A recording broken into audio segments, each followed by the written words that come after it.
tiru le lei ka pui lama I thu than dai te dayang o miang in chung lam zong ari mup mup mai helal tlangwal hapui chang that me to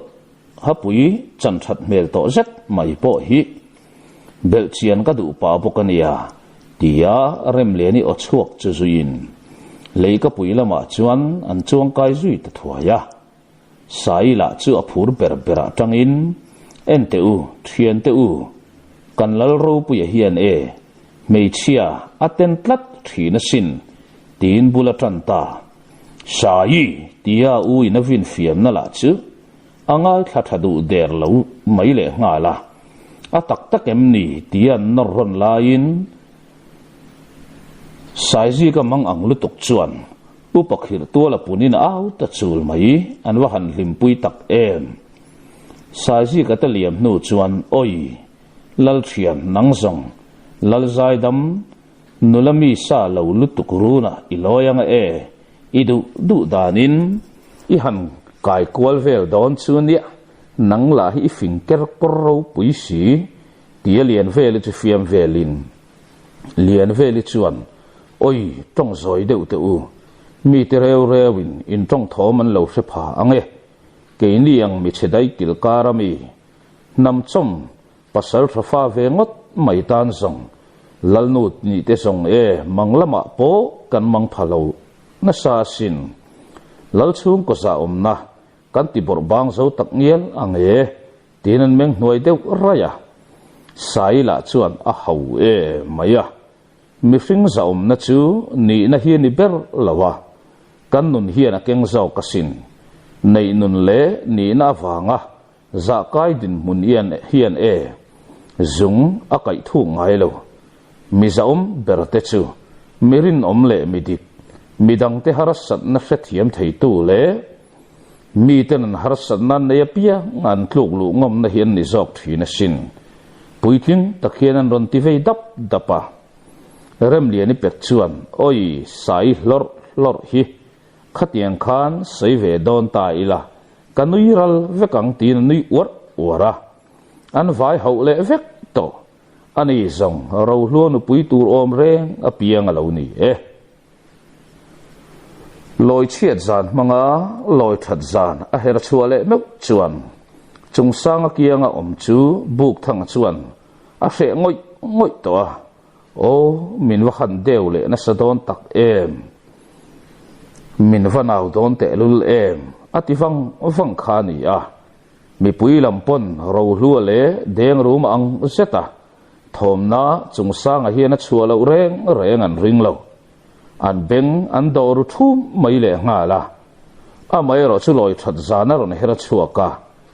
mi pui be se yang thila kheng ta tlat lo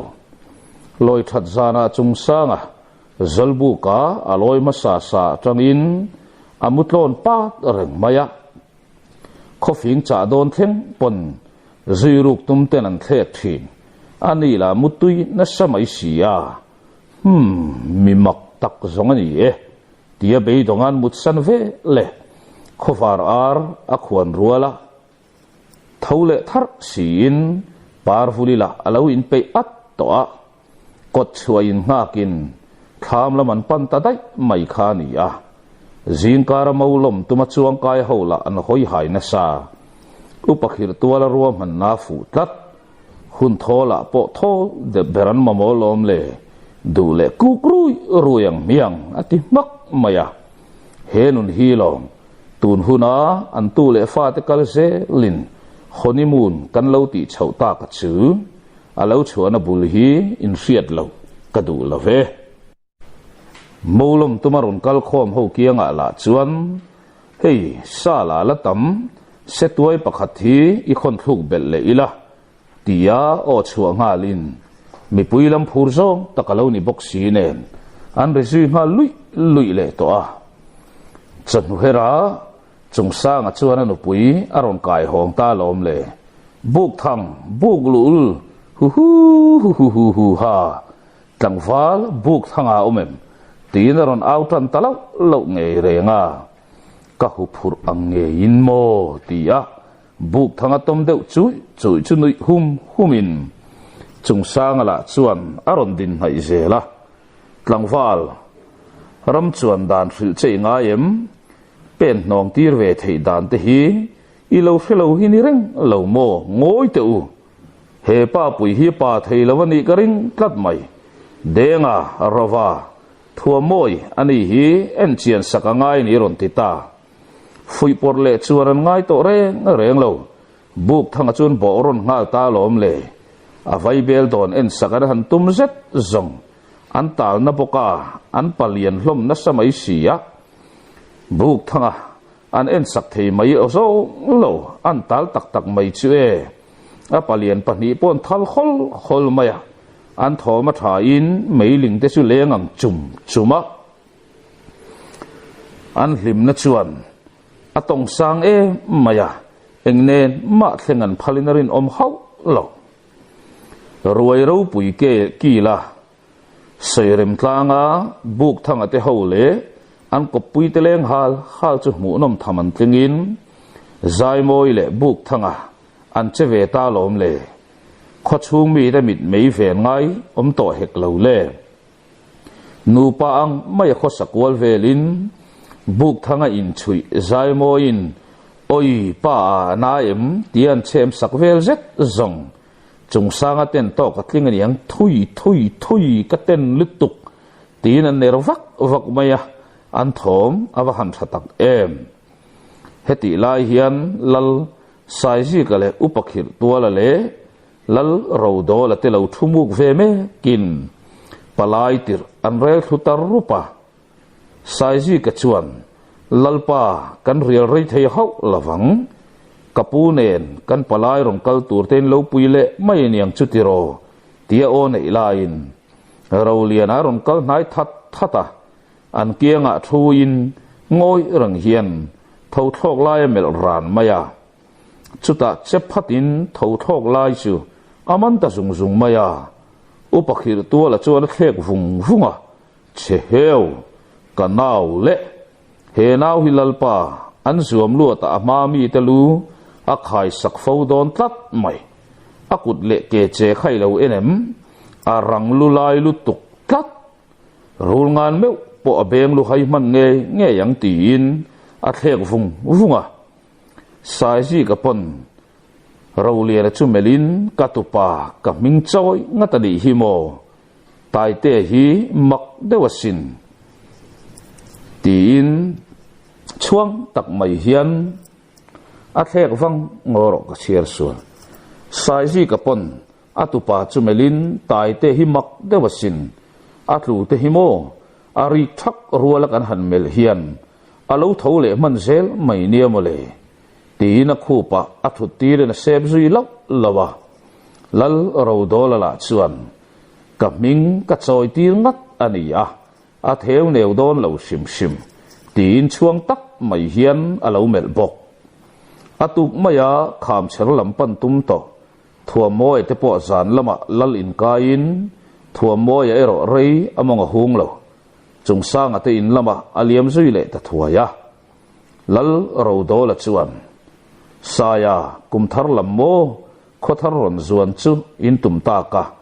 ti vor chung pa hian zonan pe pa zo zawa thun muan ar khon hun om vela thua moyan lal sai ji ka churon kowin chung sang atin laman liam thave ta vuta lian veli te hawan lo om deuh thap bok nen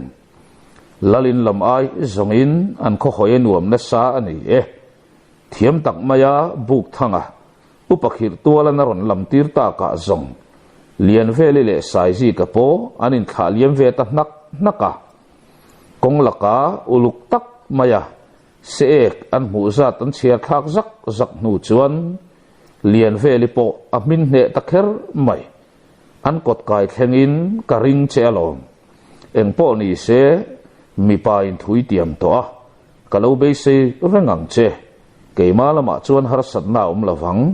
tin a chon le ve ta se a sai ji ka lom lu tuk ero a au chuak lo chau chu ni ati ngai reng lo anga lian ve li che koi na in lungchim tak mai hian ku awang wanga manglama in mu le o tin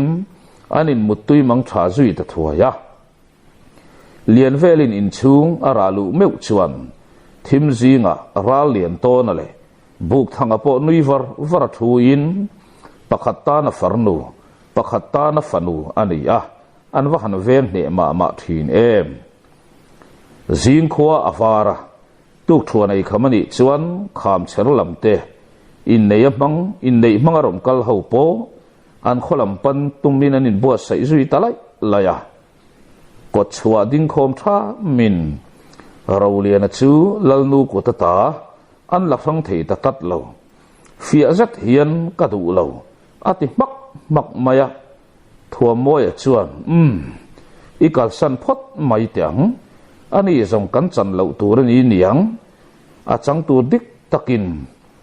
han om phot mai te se heila a chang turin aron wak ti tan te me atan le me to boxia ati tat topa lalnu la chuan soi boi to mi alo ti le lalin lampara tlan puyarwal mai boxi ne lal ro do la chuan o mi du lai ruk sak ang sima mak nul thin mange ka pasal tha rolian te chu alunga leng ta viau ani le karon da tir thoi mai don nia mi pa ring chuak ve lo ta fam chuan a ot thungang ani e nakina zong ziom hun ala nei ve mayang khothar te in ron kayanga kanin nai viau don alom le tin in thiam lo na o a chua ta hia la sai la chuan kapa in kiang om turin kan rilru kan siam thiam thei mayang ani kan kal o tina nui vara tuna zong an thian jinga buk thanga bak tlangwa la talo wa san la khunin anang chho ta bok nen ramlama mi pahon liam suwa iria chilo lo ang tia buk thanga te thian ho rot nang in ria chilin lawan fa tamuk mupalom le an thoma tha thinin pasal thaden sa an la thei kher bok nen an ria hun chu zongin sathar lam an eideu rang hi ni bera nuwa man thai ni ber mai tuna zong chap char ol len lai nun an dai thleng don tan ta a zan khat chu buk thang ate in lama lut khom tak in ralian to na po leng chuak lavin tap moi na thuru na chung sang na lo tiam lok to ngein zai renga thian sabeng dorliana puiturin an rilru an siama thu lo tiam to bo zui turin ral relan chanta ralian to na chuana fa te ho chumel kwalden denin tuna zong tlangwal hoklak ang mai in khosak arem talo mi pa chu athutiama ading het turani a pasal thain nia wanga arem chang la a nulangai tam ni na din hun te lu tum hau lo tur pasal tha khotina fa nei zel zul mai tenun hi bo ve ngot turani ngai lovania chu chuan boina bak eng ma ring chuak ngai lo tuna po kan lei do ni mi lo le dorliana tan po a lei do ni chia chuang mi lo ma sen thin lunga ser lian lutuk tu du te khua in pan don ani a in tuma fu lo ni chuan boina lian tak kheng the ani in tuma fu tuma ni thong chuan thil akal tlong pur tura ngai la mani in rin tok lutuk na hian phim khurna min hla tir fo thin in ring tok su ka ti hau lo in rin tok na nun ero in nuna khat liam selang ma se chu chuan in thuak pol nu hau su se mi huai sen tak ngen mu le mi do i zep tak ngen mu ka nat zong ain ang reng ti sia ula ro hu deng rum tak salian takin nei ma se kha tak sarau pui tak po khan ong rop ni anei thei ti vong tatang cheu kan bo tur fia ma salo ten khama an bo tur fia ma salo te hi khama an liam pha fo ngai ania kan lalin lam chu i han pan phot do nang u miang leido nei theina kong hon na turani telawang in kan lal siat pui na tel lawa pen chu ngot hi him ngai lavania tin aliam pui zui ta thuaya zik moi le lian ve li chuan o mi pa po ke ni mi pa ve te hi song tia be don mel taka thopui la hapin ton te chu aron nai phe haka aron nui hok mai le nga la nang po hi ilem chuang don la ve ipa ini mina sakatang re ngin ral to na ti ni ya chuwa chapa chu du tong lovin upakhir to la pekin ral zato na la ti le ngal che a tu na la mi zong in zato nan ti to che chu ni si a zato na ti hi ipuhen don ani hi mo nang po hi tu na tang hian a boi thak chu ni chan der hi mo chem theila pathum ngoti mer ke to le ngal em tin takron thang le nang chemo tin a hui papa nu bertan chuan han hui pui pap na thamani reng ani zato na te hi ami sia dang lamin apian rual pui te ai na chungnung lara thafruya la ni selang anu ban rek an mer te hi nutling po then chak zel tatani buar pui lal rodo la chuan apasal rual te chumel kualin apasal tharwal te chumel kualin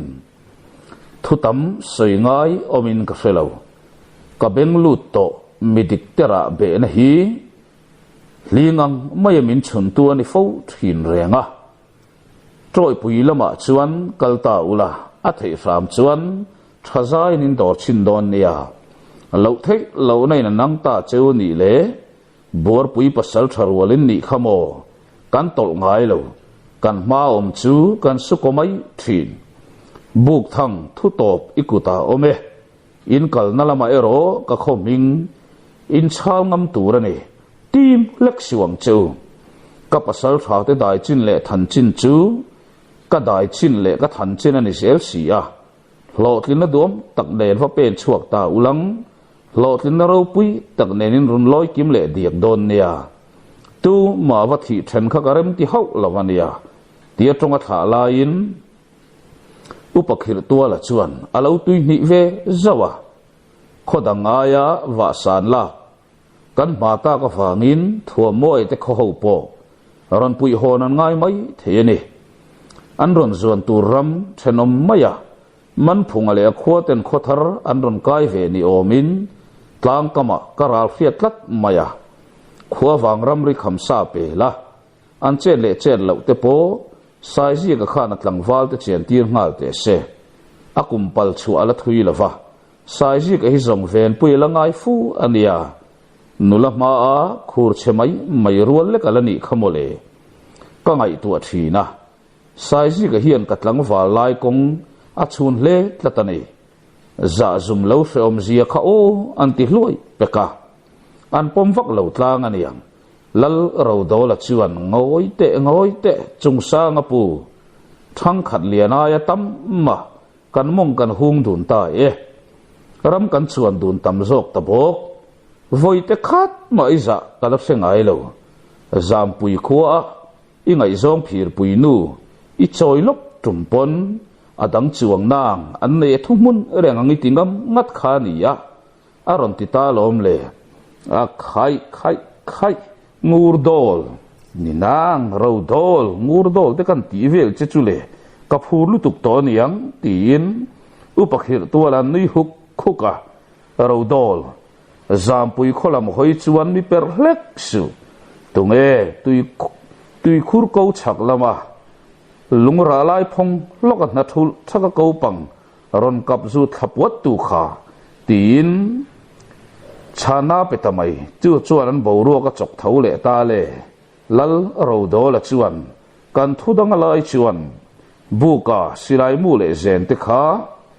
in lo ta cham lo da nge tie ti dang for tum na song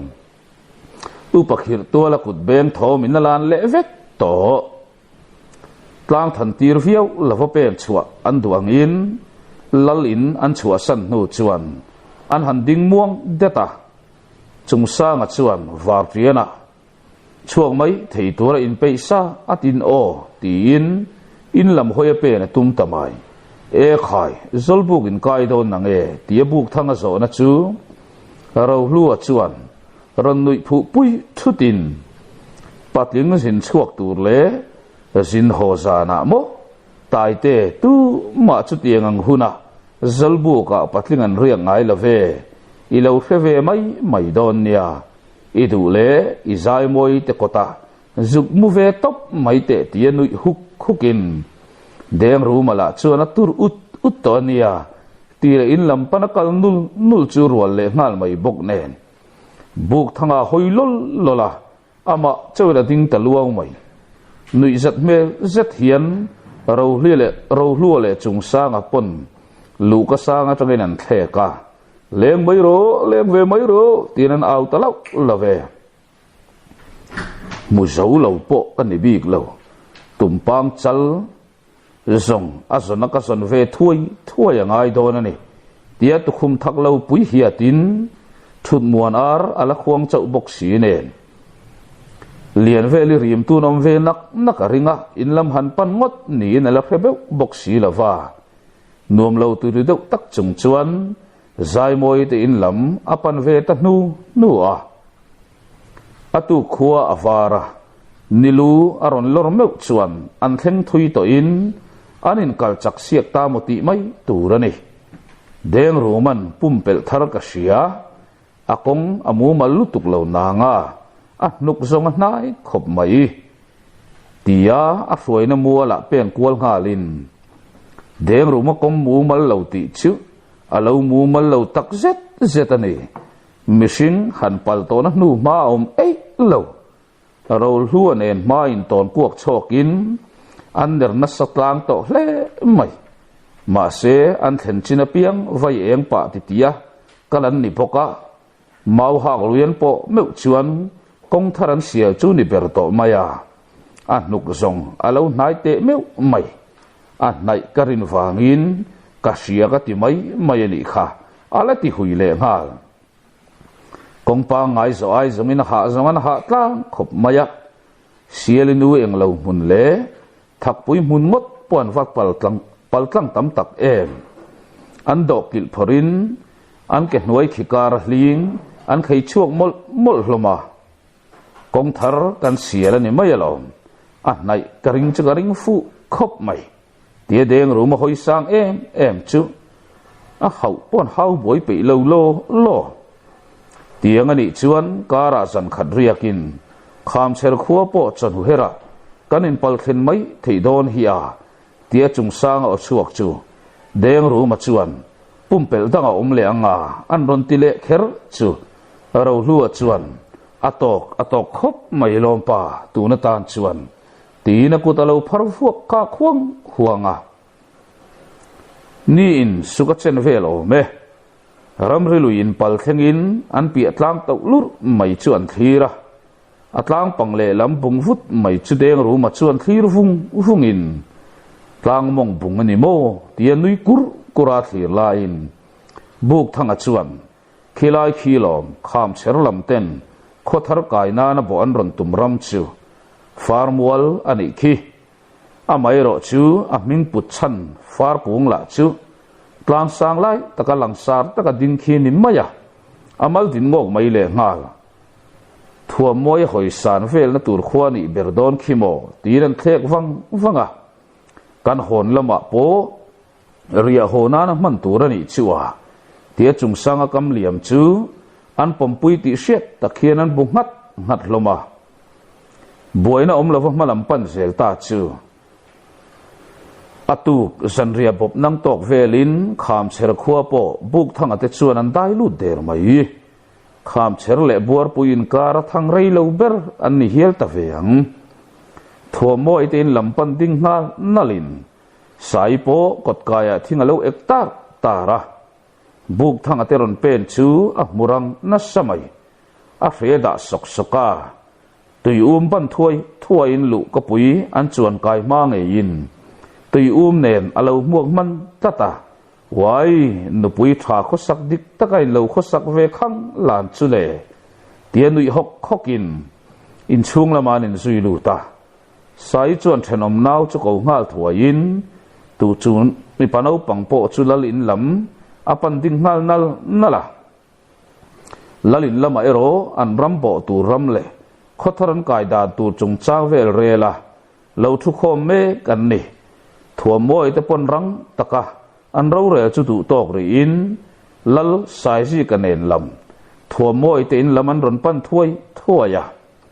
ดูเลียนอะไรใจเรื่องปนรนลอรังอินภาษาชามันกูงปอนุยซ้ำไม่เฮียนรนเป็นนายเวงาลบุกะอันนั้นตอกคมจูอันริซุยไล่ไม่กดกายละมาดูเลียนอะไรใจเรื่องช่วงเละจุกินคาร์ลาวาใส่รถเฮรารีปั๊บปะปะเรียนนี่เขาเหล่าอาร์ลาปนียนรุงไข่ลูเดอร์ไม่เลยสายชวนโอ้ย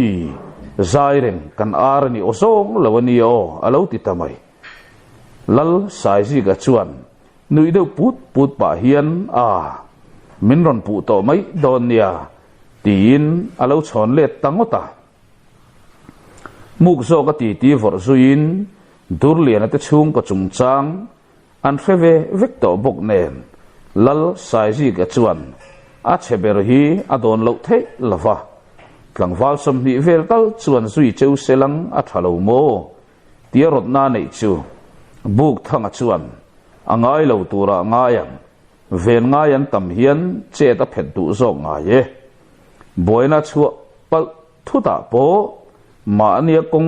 จงเลยอินดับก็จบอินดับก็เทจุงเขาจะเป็นชัวกิลังกระดุโซเกบ่อยน่าเรียนทำให้เราตกเหล่าตัวระอินง่ายลังตีนอันทุนขาร์ซุยตะทัวยาจานละมันนี่ทัวมวยแต่อินโซก็คมไล่อินผู้พุ่นลัวอย่าเละอมากป่าปัสสาวะราเลียนปนรนเป็นลุดวัตาปัสสาวะอันนี้นะชื่อรังตะกะอินโปนะมุนะสวยลุดตัวนี่ตะทัดอินโปนะทุกตักเนนราเลียนแต่หูเนนปนตีซุยตะไลายปัสสาวะราเลียนเบอร์ชวนอินตานนกสักเลอินกงนุกมวงตูกันนี่เขาเหล่าตัวระก็อินง่ายอาติกิมตัวกรอนเป็นเวงัดเตียงบุกทางอะไรเทียนแต่รัวละรำหันชวนเวแต่ปูกจาก็ลมเลอาติลาอินดูเลียนป่าชวนนาวเตอูเกยจงกัดเตลเงยยังไงเนี่ยวอยตั้มมานี่ไม่เป็นชัวก็เราตุ้มโตทีนะดันินก็ตาตูนหุ่นฮิกะละงักฟรามชูนี่ฮิโมตียารอนินรินลูเลตากาซงอากาลอมเปร์เลอาทินริมนาเตอาลุงโอยเหล่านั้นส่งไปตำเปร์ตูนี่เมียวอฟางอินเราลัวชวนอาถาอิมัวลโผนักขัวเงยไม่เลยรวกตังกงมงเพนจัดไอตลานนักขัวชวนอัตลานกัวตีร์ตู้หูจะชูมงเพนจัดถึงกันบุงบุตตีร์เวงตัวนี่ตีนโอรอนในจุยเวตดูตาเริ่มตีนานั้นบุกงัดลมไม่ขดชูงะทันทุยตีเลี้ยมเราตะกินอาตุกชวนในคำหุ่นอมเวละชวนบุกทั้งอัตเทียนหูบากะดูเลียนเตป้าฟ้าใจเริงอะไรรัลเลียนเนนอันจะชวกตาอากุมละมาเบรดูเลียนป้าละอัลฟลายทจักบุกะกัลปอนกัลโซตินการะสันทุมอันเรียกตา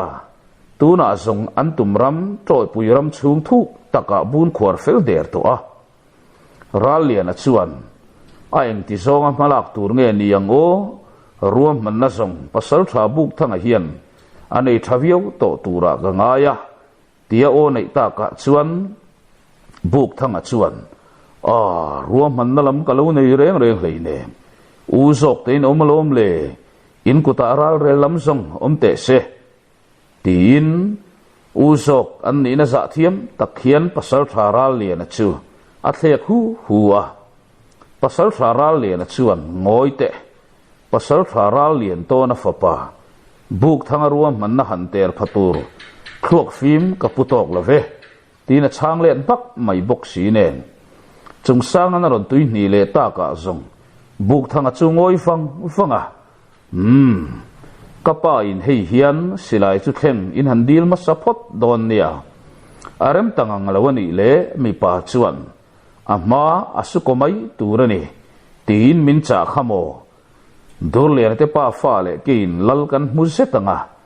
midangero loin lari lo ta ula kan thu azirin atu ta ni le ral chem kan len kwal tir chuai mai niang chule pulian vur tin dur lian pa chun ron pa le zoba dur lian pa la chuan in tiang a piang ka pom vek mai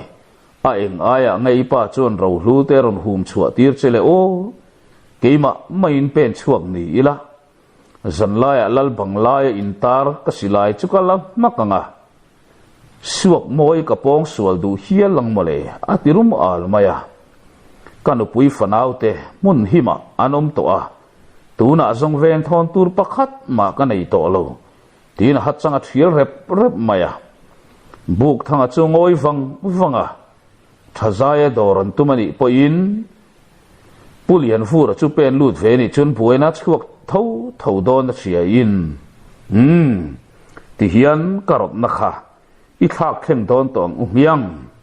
buena chau ranin kan pen lut suau zong mai don em ni tin rot nan siam ta lom le a chuan mang ro rel le tak na nga karil rem zong takani anti ta sap maya ro lu le deng ru ma phur zong takani bok nen an zale zak to maya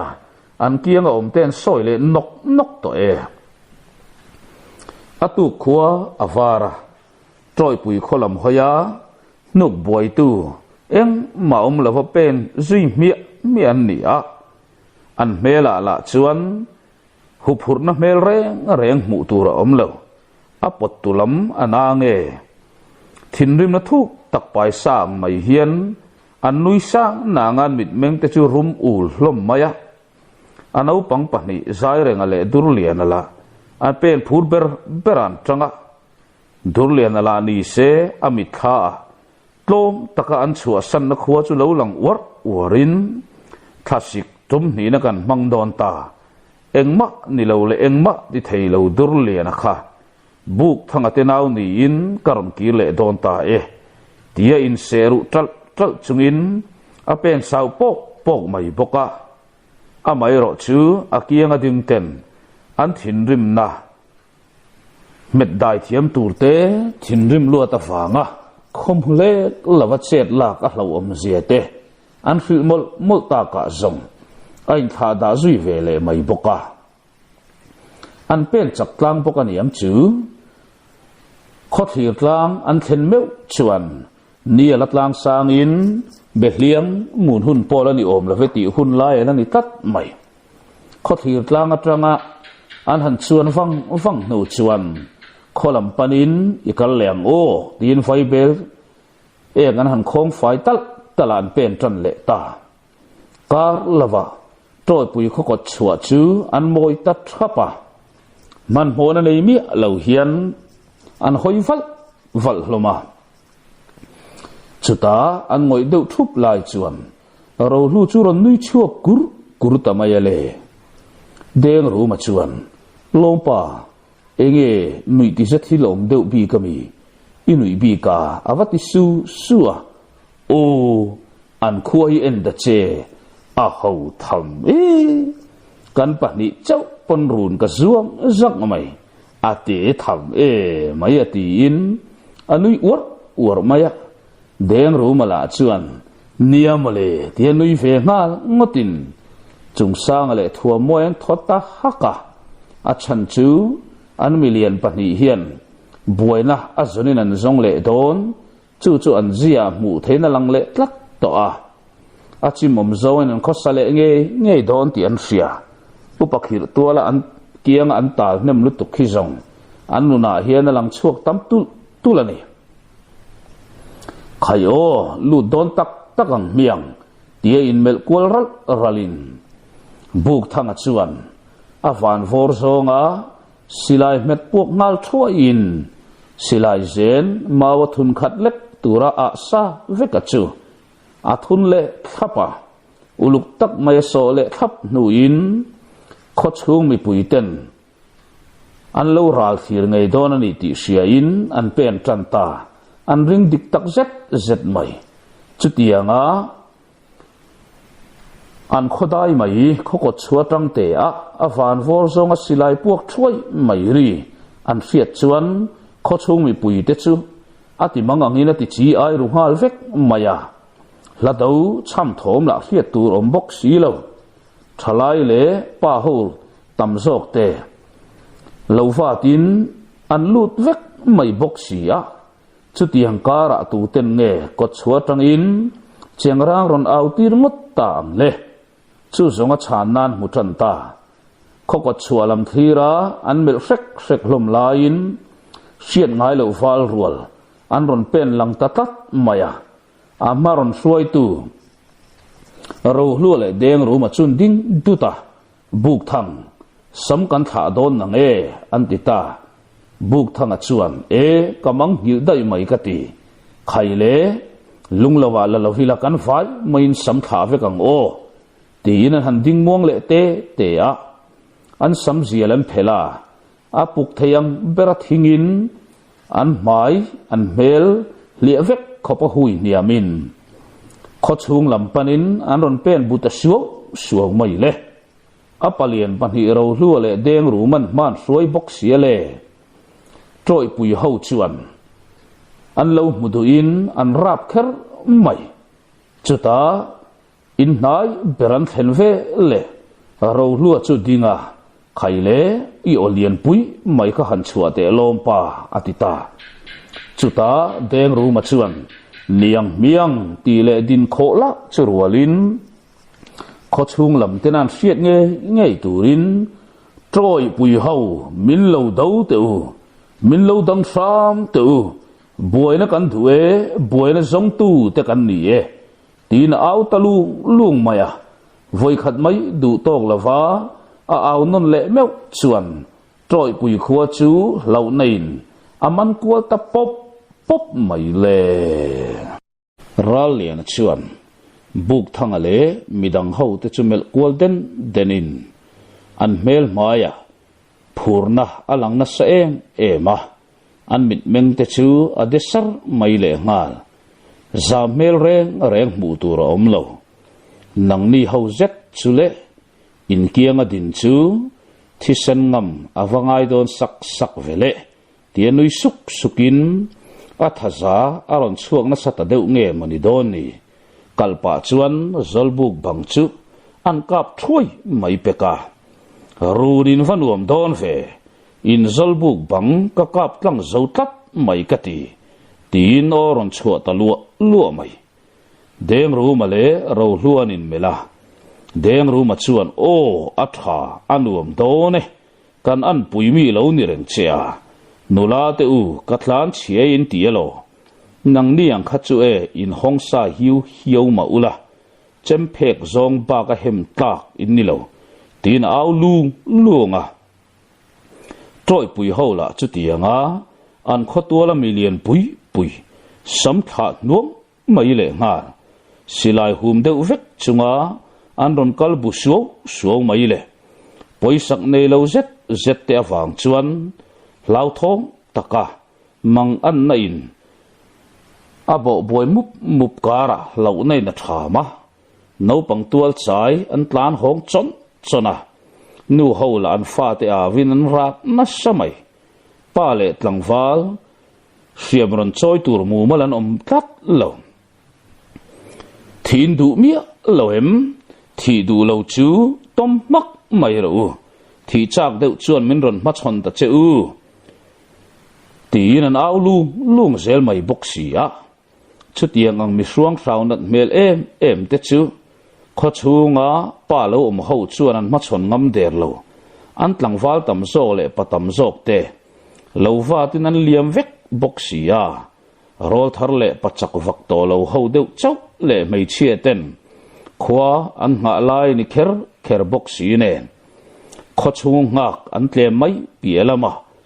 จงปัสสาวะรัวเตหันมาชนงำจีเสียซาอันนี่ละฟ้ารลูเท่าเตละจุคอยลำฟ้าเงียนนี่ปอเรียดเราอันเลียนลมินอันสมันขะเฟกันเมลหมายมูไทยบกสีเราอันกัลบุชัววะราบทักตะกอาวินันนุยเทร์ด้วยไม่บกสีเนราบในน้ำมันนัดตัวไม่ lal le upa te meu po an thoma lu ka sang an ron tak chuak phoka ro lua chon lal mual dai khengin in lal in ve chule avate ve o ilu ka ban te chuwa lal pa tin ban khachuwa vuan chuta a soi ta lom le lal le upa ten tre that ngal mai renga chuta ro lua na soi du tok ta ka zong lal sai nu na chuan por le ring tak mai hian atu khole tuitenge moi ni hrep chule min va khan za pa lo ngai vemole tie thin rim taka aron frok tur na chu deng ru ma chuan wai zai ngai ni mo kan va khan za tak chem o lal za omber i va khan za om tak em kan za ngoi che awangin ke ni po kan zak zo ta ni tinan kun veinga ya chuta aron hoi chuak le thutin inar tok mut po kha za om thamani sin in bailem chuan na thamani khamo then khatan phei chuan in thoi na na hlam tham zetani khale ti le lallu ka puya kai zui chu rual ngal phata khoi mo kiam te u fanu mel thadeu te hi lo nei lo mo tia lal kong ka dalu rual heu maya chuta hoi kirin buk thang hei zai moi ang deuh fanu pahnia nei nia lo tlan te ati talung lung maya ro lua chuan khoi mo tia bi ve ngalin oho an labil mel tai na samai ti awin chungsang parvulipo pakhat zok hen ang thuak mai tin aw le ta troi pui ho chuan an khwal te chu tu te nge an ni an khachiang na sa to mai buk thang ale thian ten an khon ron pallu ta ni tian chiang ta chuti lain lal le upa te chu nek sok chungarong kalpel thuak tu aum tlat mai chu patlin chu melin asamin a mai hlia tlat maya tunge an an chiang lo ma se an han en chik deuh chuan apiana chuan an mi khwal chai si lo pulian fura ero akal ding nala lal banglaya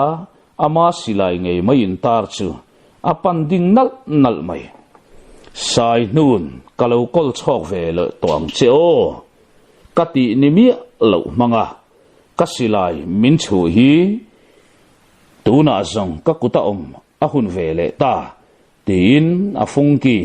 akiang antar tel chuban le maka silai mu ro hlorn lek chua chubanin aso zui mola atu falu bong nge moini chaile khatia ka banglaya ka silai te ron ban ngam mai le thi duani mo tia sai nu na au chuak chi chu nai taka pan nain asilai chura tin zui rapa a her koi sheta lal sai nu na ben kher hak khop chuan silai mu a tho chua tirta alat lol hau lo mai kati tunge ka silai le that lo chin le du le tia sam hui kiangan mel kwal zet zong tual tha chak ngoi mit meng an mutatlat mai nang mo tia lal pa meng phok na ti then chok chu pulian vura chuan niang chu lallu hi ma na ka lo khai to a ka khai non le hre map lawania tin thinrim takain seru chung hian pan nai cheu maya lal sai nu na le a upa te chu meng bial popin nang lian vura mo mi va han za pa lo ngai ve tia lal ang chuak chia moi chil noka ben sak chok pa hian tu na zong ven thon tur ka nei to lo ve do tamin pu lai khan thudik sereng chungin ika iang du lo mo kha khang mi te lu kha khai lovin iwang khuwa ka chu san don reng lo nang ni ho po kha ruak tang ko nga mit tuinen katlan ko laya min kok tu le min nui zat tuin ni kala hai chei le nem nu pui fanau te awanga katlom na le kamit tui tla kha tu na zong su khulina omta zang khoin bungbut khuna nei ngai kalauti kha in la reng tura ka ngaye tia upaho lampana tlo hlom nokan rual zet zong afapa durlian anaron pui chat mai boka lalle upa te chu an thal phokan ri chor maya buk thangale chungsang ala in thelan tum der si lawa thilau deuh hlek khano in thin urna pai zong leng chuak vek mai ro u tialo nui hokin an thal chiange tin an lo kok vel mai peka lalnu le afanu tela an trena samai bok si nen lalmuala mi pui ang teron tlan khom tupin lalfapa tela chet langam lek lavin le la thei lek lavin buk thang le chungsang le zai rengan an lo vo bet mak mai boka mak tak main pulian fur te pa fa hian lalfapa te pathum hi khoyan tum reng lo lu ka puya la million pahni mai baka raliana thuam moi la ding fo mai bok nen ron bo ngam om hek lo le tri deuh dak chung hian lalin chun ron bi hiang ngam to kane ro hlu le deng ru man kho in tin an phang ta thewa an nunga zai rengan ngoi renga zui ve zelin tuma reng a khol kham zong a chet lo langam an om map lo pulian fura po lalin chung lama du to ka nga ta niang chu aron pen chuak chuta ralian a chuan a zui chata do ta pu tu suak moi te in lam apan ta theu mai tim na le zam na tel map lova suak moi te lu ka chukai zui papin suak moi anu le pa te ne na lo tom chai lam chupanin asam a hui kiang ta oi ka du thei lo tia suak moi tol rok chu lian fura chuan melin he nu ngei hi ni hi do tamin puwa sual lui mitum tiamin kok tu chu tin suak moi chun kok va maya ralian chuan pong sual ni takachak ngei ani don chua kapi in fanurak thom in tan fiat nuam lo da nge arim khuta ani ber chumale local rule tina pot chuak zui mia maya za ngai tia suak moi nu le pa khur dat chulian fur chuan mana khan kanupui khan kati sual ni mi lawa ngai dam adil ngoi chewa nam chom tia kanupui itlo thut nok lai kha kamit tha hian ala cha masin ilu kalak ma hian kiang mai ro ilu kel sam tro kha za awang chawala nun sok chekani ye tia lian fura chem vai fuain rap chum sang zong asa chim ur mai chu rapinan tlan che chuak chona suak moi tlan chiat tum ve chu abak sama man chatin chuat line phi thal thak maya du tok mai lavin khompui lama chuan a hnuk lu ta lom le patlin thin remin na a thok ta mia mai pasal tha ralian ala lu kapuya khisuk suka pasal tha zaidam tiami ta fiat ralian a hian ro hlu le deng ru mazia akai zo vek tomati mai turani lian fura ron pen chuak chu lo melin ege kan din mun an lo ti zawa lian fura chuan ani yang mutpui tur em chuan ka ten om na hian a thin tat lo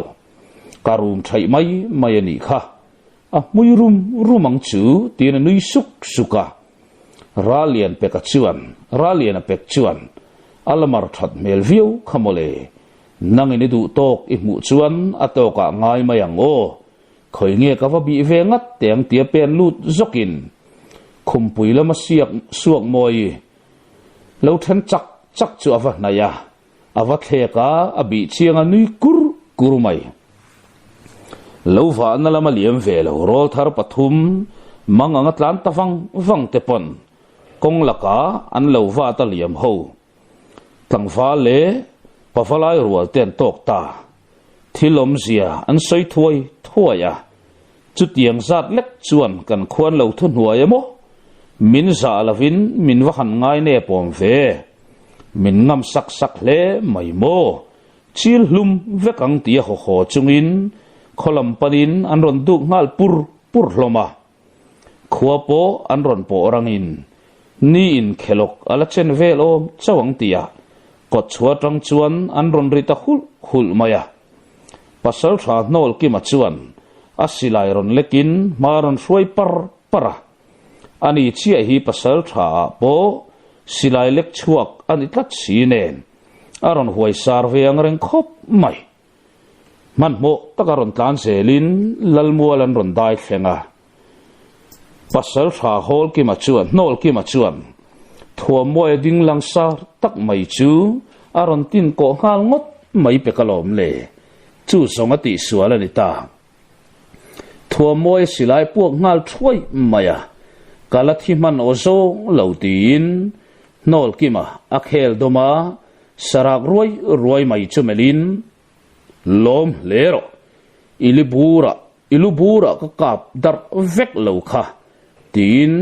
thua moe chu then zui saka chu tianga silai pu tak throi a zong buk thanga te poron dok chuak thuain lalmual khata troi puiral kai theichin ron sumup mup mai le in ro savel te chumel kwalin ve sep hlom cheu chuana anti du lek chau le ngal lal le upa te mai thi le fung char chur chunga ron nor chuak nokin chung sanga chuana van for zong hian silain met puak throi maya mi pui ho chu ngoi tura hril non le ngai to lo thom re tuk mai kara pasal tha ron tlan khom le to in an silai kol vela aro hlu le deng ru ma le zai renga ten an lo khom vek man bok si nen chet la thein om lo an lal le upa ten thu hnoi mak mai bok si durlian le zai renga ten lal le upa ten nunglama lulak chem nen an veng khar mai boka poisak an nei te to lo mel kher mai durlian te pa fai nan sam an zial thatamol mola an mel mai dik tak an ron lan tir ta lom le chuta zong thil ni dan le om zia man thia manom tanuka huat na pai ve lem lo ho po an tol kiam tran ta thlat lian vura chuan suak moi kha han kai chuak te u pong sual ka tum rengem tin ral lian chu mela pasal tha ral lian tim na nei map lova pen ngal ni in siam kha kalam hoin han choi chin te u ati chek maya lo dal nga manom lawan yang chu an lo kian dial mai suak moi ka tanga thudik tak an fiat ta ka zong khomi pui tam zok chuan karinda chiani tin suak moi kalkak deu tai ro achan an chu tan tha thiam phabol silo kalkak lo thei anelo pulian vur khan abuzol ahal sak miau atin ni lian vur chu lalmuala tum khat chakin zamu ichem ron choi ro le mipa tak in beina omang nang hian ani lom ni suak moi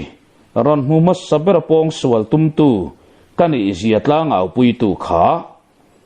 ruak tang ko nga lalmuala mi hel tir tu ngatini khamo tina chauzui saka zamu mel chu boi nak mai a hoi kol ruaya i ma siam kalek na chan tur ka khelave ngai dam min di langin ka ngai dam to chelom le aron ti vei thuka lian vuran lui sak lain kein katil ve lo cha ke hi mi ngai dam ve heklo ti pa hian apa pel zok tu durlian chem hum lai chu phe zoka zamuanak chu chem phek zong chuan a hem ri thor mai boka chumi pa chuan na tua tre thomaron chuak ngal that mai zamu chu eunga nga kapa lo kiang te tuk chuaka ka bek sama mi khai thin tu zamuanen hian sei fel tur kan nei tlatia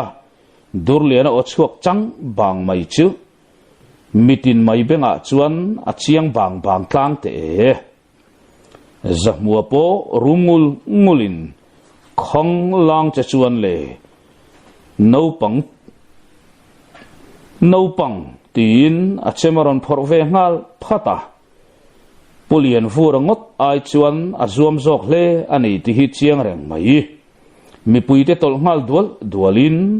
lalmualanin ve ta theu maya hun rei ala liam lo abek sama tha mai thinin chuti e maron ngam ta mai chu zamua chuan tloma la bok nen kha o no pang i thina turi ron pan mai ani tiaron dok chuak ngal zokin durliana ngong zona chuan a chemaron vai zui popa durliana chuan rang takalo thut zot pa hian a khu pa taklo tlo chain a chela chu rangina dikze mai boksi zamua po tual chara atumia lo hian a bok khu pheilui maya tual chara bo na lama chuan a om le khabe velte a sen hal doi mai engtik lai nge lo tho chua le mana a hnai le man ni ti po riat lo hian durlian a chuan zamua bok lai chu a khu pa fathing thit nan makin a chem phek lam chuan arem lai a chuan a hem ta pop maya nuama ti na nui aramaya an thom chun nat takane zamuarang takme tho san nak pa hian tang ta chemo khumpui ka kai pui jok don chem ni tian chozui le sak na chu zamua tan chuan thinrim na vor top kai tho tu ta na tling to khop mai ataksa sen volte tu chungaron ding chuak le vatin durliana mela amit menga la chuan huat na tin reng bang mu tura omlo huat na khat mit meng puchung hiana mela a chem choin vai thal le lau takhian ron bo zui le zata amai ro chu a fim khurlu ata chem vai kual reng chu muang ru ta thlat mai a ma ding la chu buk thanga te kianga selian pasal fa ti sen than nan ti riat takamai ani a iwa ho tham ve mo o mana lo siat to turtia durlianan zamua chem lo la let zau pa kani ve o tian bo let zet zong tluk pui tham ni si lo hian ataksa mun sanga chuan durliana chem nu ma chu aum the thua to a natin a then saka chuta atopa zongatin tangang lo nge ni tur ni durliana mel chung chuan a thing thia kalu hi la thuairo ati tham ta chala nang ni yang miten omle pam ham lulak zong pola per katur pa hlau da nge tha tlak poi ni nek lave tunge ron pen chuak le don cheu nang po kha nang kha tian ko kwal zet zong themen soyang mai hi ni chan reng dong lawa re duk maya ama lokuma durliana antir koile an nui zat ruk thin kha ni talo moti mai turani thom re duk kara million pani ron pen chuakin pulian fur imidu tak te chu han kok te le tin siam len tir chak em hian an mengrum ul maya chuti lain an silawa mei chian ron rak tuat mai eng dang wang ni lavin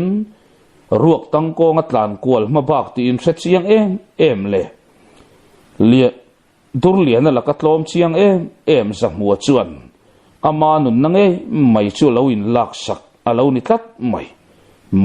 mai che chuan le tia mel zokin lo tal khur char vel mai te tin khodangan hoisan maka pulian vura chuan adu zong takte kok ta ngau mai million pani ma tangam om hik lo le ma na an lo nui pui hlo lian vura nge mai chuan an puan po thak sak makin bungburu ti au that pa chuan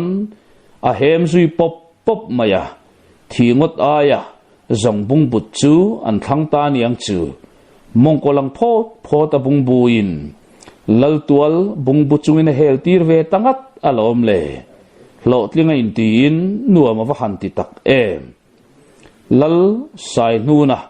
lo in seru na salu tuk chu buk thang ngai dana pel ta deu nge lal mit meng le hoi herat lo mel lang mi lo le thu pa choi tur mel mu turom mi lo chu angai thei tangang lawaniang lal mual lam aron nor khak nok arwal tamaya thu dik ishiat nuwa po khachang ka thiele min lati khum vemo iro rel dik tok lo wanga thi sen luang le nun nakal ral soi muem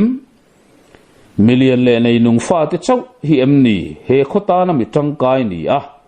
ita na mi poimo te dai deng lama la pasal tha ina ding mi lo nang hi zil ngai chui ni ber zok hi mo tia tlo thing thi zui nokin a ben an po sakri tur mai pekale kha mangai na beng po ni kha tin nui vora thi sen lumin min ko tan tlat mai ka ti lompa tia chung sanga mel lai chuan chung sanga zok chuan ngoi te lompa ke zong lal fanu ti salum hian min ko zok kat mai nia tin lo chon tawar maya zai renga chuan pasal tha arem chang chuan anau zok kha kachan vea o ti nan lo awla lara chuta zong nu mangai na chak tak ron langin sai nun to mai ro iro rel diklawin ifate angong don ta khimo tin lal nu churon aw chuak ta thata lal sai nu na che hoi kwalin valu pale pasal tha te chu mel kwala akun chul maya buk thanga po in thadul hretin chung sang lama hoi vata chuti lai tak chuan an be se pha khau lo thil a mai ro chu nuwa man ti berni si chu ron thlen tatlat lal sai nu na chuan buk thanga chu namper thutin tuna ti aw chu tur pa hian mi puisi nga chuan atlan lut roka pasal thale valu pale tlangwal ten buk thangan ron bo ron tatlat buk thanga ero tal boi tlat lo rang lutuk tak maya alulak chem virpui ngal zokin anung ron kak veriak mai thip zaka wanga nui sakin lam thayang o ti aw chua meu chuan mi frangwal rol ten che tan lo la tan de to thin urna mei puina ur hluwa dur lian ate pa fan han tal tak ta lom le zai renga la athian pa ron thop zatin che tan han la tak ta le ro hluwa le deng ruma tal vel kara thua moi le ral lian ronin zebzui ngalin troi puilam an chehman meu lo khon bol min le lal fanu le tlangwal an mani be ve ngam lo te an ron phartak chunga len tlom thun ron aw pui ta ka chuan buk thanga chuan atoke tin athian te ho chu a khap dai zui ta zunga a mai ro chuin bei chung mit khap kar lek chung ni ma selang mi som ni chuang lai in nun nan chan man tlat lal tual chu ti sen na bual ngei ngoya nun na chan chi lo liam tuar rum kuk thom la fiat tur om ngal zat mai bok lal sai nu na la meng sen rum mai chu mel ron thapin ente ilu lul chua man chu tin lal nu chu na pasal chu ron kok ta soka thi sen luang nge ngoi te chu melin nang mei chia lo tong ve hlek su ka khua he kholal kani himo he mi te hi that ro u mi pa inom nange tin au teng per choi chuaya kapa idang lam ve thei don ngai lawani himo khomi pui tel lo hian lal chung kwa te hian hlut na kan neim ni ente kong dik lo zo tuma pen chua tum anom to lo himo har chuak velul te tin lal fapa upaber sai khu ma chuan apa churon au thota lal sai nu na chuan a fapa chumelin nang hian thu tha min fa ngam vemo mi pa po omnek lo cheu chuan le thu tha ifa tur kan nilawa ipa kanei hi tin thau chuak chura miruang zinga chem lo let bal mai pakhat chu charin durle na lam hoinan vai ngal pop maya durle na chuan rang takalo la lewin khoilet po atum lem lo lal sai nu na chuan ala du tok mai reng reng ro zai renga lam hoin achem avai le ta tat mai apai khut khuta zai renga chuan ol ai te alo bum le makin chutianga ol ai te a alo bum le tak sia wang le achem alo lak lew le awang chuan a thape ka lo na deuh bok nen lal sai nu na chu alal muala chuan a bok fak deuh ruak mai le nga la a thin rim na chuan a met chaw zo nge nile maya su pui lo thut chilari na chu lo langin ameng nu phu to mai le nga la lal fopa chuan anu chu kai son vatin kapa du tok lul te du tok te inun I chan pha lo mayang e tia au tur na chuan omzia anei phato si lo ding marin buk thangalam hoin acheman vaile ngata buk thanga chuan ol ai te a lo khlek san le main hui ham anti chuak khapa khokhat lalem ku than thak non le a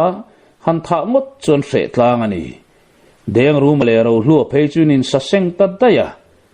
a chan po min vai ve min bei ve ni vai chuan a thi don chiang na samai sia anti thum bula lalpa la thinrim tak mai kal kualin a chem hum lai chu buk thang ate a mu piang ina vai kual pa zela pasal thara lian le lian vura a vai thal le me chuan ha lu ta wangin tual chara bok thora a thok lui mai katlom reng lo sai nu na hi a tlom ngai lawang tia in beng kang le tuin lal nu chuan a vakwa thopa tai te pa har ram te ti na soi noka wata khumta lal sai nu na chuan tho chuaka in her vut chung hian anu pui chu vai per lopa nang mei chia tin sa tum tamai chu zong lal fa pa sai khu ma chuan a mu thei tangang lawaniang atre thota aron zuang do ra apa chu tual chara chuan aron nam let ta top maya atok tin a ding sai dar mai nang hian kut miron thak ngamamo karila ra ka fa ming kawin kut mi thak nia ipa hi kut min thak ngamamo diameng sen room chunga pan nai le lain lalfa pa chuan zamap lo hian a lo mel kal maya thuameng ma choi ve si lo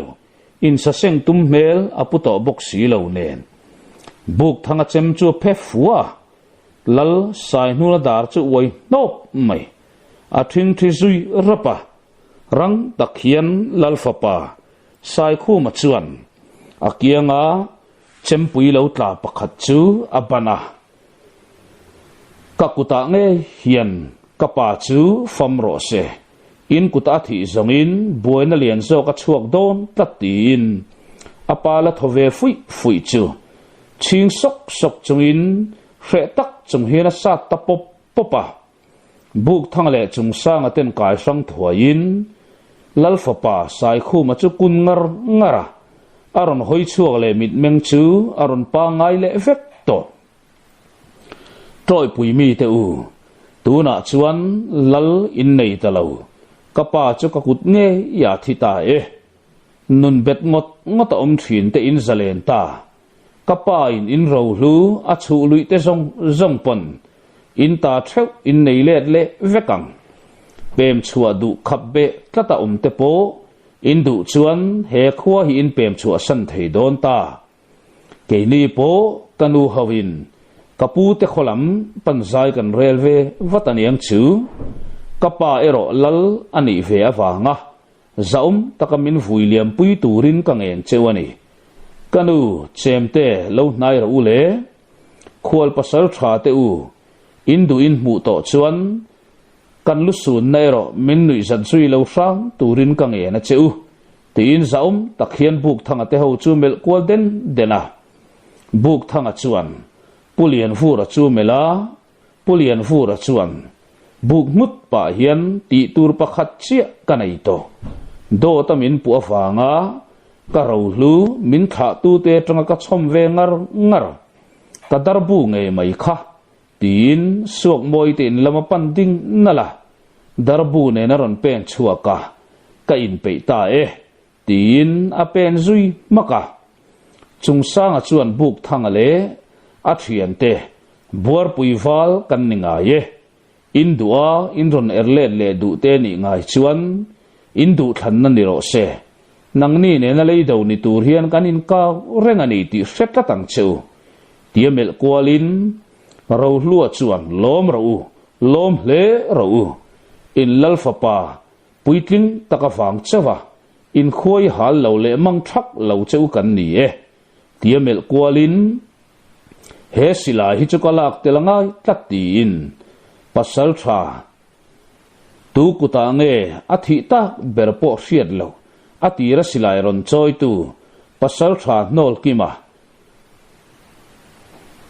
kima silai chu aban maka khomor lampanin an liam zui ta voka khokot chua dingmuang detin anuam viau maya atob lamero lalfo panun dik zai mai khan ka nuk nau zukai chuak tre pamole tia buk thanga ber kherin oron nei ta ka zong ka oi lo ber mai o me nang hian mitui inei vem ni tianui hamin ro hlua chuan kha durlian itana kala kani hi kan zinga hian silai nei lo am chuni ni tatlat mai sia itan zong a som lutuk palange I hoi haidon ria vin ka sia tin silai lak chu durlian lam hoi chuna the phei nala durlian hoi hai fe mai chu nui kurin ka mele nai hian karil ru hi thaze kasin keima chu fakin namro se alati zui annui hama kan na kan zauta suak moi kha zong liam ka pek kha a en kola boy thak ve khopang tin pulian vura churon nui vura eng tiang chin nge moi lo ti man chule kha akal ka kang tuaya tie zonan pek chu a kalona moin lo ti ma tang o meital nen savabu khathiam to mai ro tia anui huk ta ka chuan ten nom lutuk tin deng ruma chuan an nam budor mai peka phei khai sang le hlo tling in ti taka kholam hoya pen zuin anin fiam nui zui hama heti lai hian an kal santa troi puilam ero lusun top chiao vong thom chuan khua chu a khani ber maya khomi puila man in lampan zai reng an relo lalpa po sualin anun kholovin daidik lovio bokma selang mani pasal na zong lalnu chuan atra roya fanu te pon bang bik lo khomi puing maza ponron ki nai nan tra lai ani te mami puyen han an trap zuala han hlek nu chuan lalfa pa sai khu ma chuan mi pui ho chu ngoi tura aule lawin ka soi tong khan he khokal se dan tur chu hei khon bol tak le rinom tak kan neya nun phung pa ngai tak kan zo fe thei don ta keizong ka soi lok tong khan kut kasil to he kholal ni thin chu ka pa ania tuna chuan ka pa tak lo wangin ke ni zong chung ko pa ngai ve mai kan ni ta tia kut asil thu au puile ta ka chuan upamin churan ding chuak lain troi pui mi pui te u lalfa pa sai khu ma hi ni lom ni lala thu se kan ti ru ngoi kha he khuwa hian malama pana ke pen theina ma hruai tu atan ani nge hi kan lalata na thing to kan ni lom ni tin aron au talau lau mai lalfa pa sai khuman hela tumna lam la chu angai sak to der lo maya mi pui lam ten lal sai khu ma lal sai khu ma lo lal dang kan du lo hi hi hi phure tin an ron au nan tamuk mup maya sai khu ma hoi boi nak chu khon bol u pa ho in din hualin khoi nge kan puan ven soi chingin malam pan thari tum tiang u tin a khopum kha tur chuan on chuak khok ta lua maya lal fa pa sai khu ma po lo thei lo na wa nga lal thu theng lua tur ni ziain sia in mi puisa hok muk mai chu khap da in tu na zong kapa le kan tlangwal za tak le pasal tha te hi ro pui takin za takin kan tha liam zetang chumi nuwa chuan khokal zel dan tur khon bol upa te le chu kotina pa ho ten kan rel zuyang chu tiang tur chuan kan khothat na tur kong ngai to lok turin in ru ru siamang chu tlangwal te u heng kan mangai te han phum na tur mun hi buat sei ngal ro ule tin o chhuat talau lawa khomi puinan za ron em lal fa pa sai khu ma chu melron thupin khon bol upa in kan lalpa thuang chuan chet lang o tia oron nei non le ta ka chuan phur tak mai hian chet an la ka sung mai le man mo vut na tur an nei lem lo boka kholam hoya ke pen buk zelin buk thanga te pon ani thum na anin palle meu chuan kham cheram chin an dai lut felta ramri lui kiang a vai bel an pak lata lo fin khat vel bak